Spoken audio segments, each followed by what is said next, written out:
Anytime I hear the word maintenance, I tell you, I run from it. Because, when we involve ourselves and we're required to do something, many times we drop the ball. And so what I look for in a technology is I want to be removed from the maintenance. I want to make sure the maintenance is done by somebody else that's specially trained. And frankly, I want it to be done on a minimal time frame, right? So the great thing about this technology is that you don't have to do any of the maintenance yourself. It's all done by the company. It's included in the technology and sort of the cost of ownership. The other great thing is it's all done by specially trained personnel on site, which I think is quite advantageous. So we're not purchasing a service plan, which is another piece of the total cost of ownership.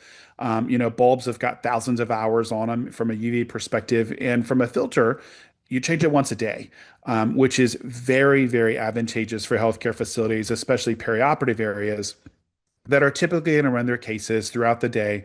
We can change that filter at the end of that day after terminal disinfection, and we're ready to go for the next day.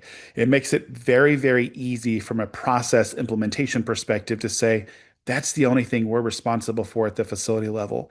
Every other piece of maintenance and upkeep is going to be taken care of by the manufacturer, right? And that's a good partnership, right? Because I don't want to have to deal with, service and sort of operations manuals and sending a device back and loaners and all the other stuff that we're typically accustomed to, especially in the OR, right? That can be real time drainers for busy perioperative and other healthcare professionals.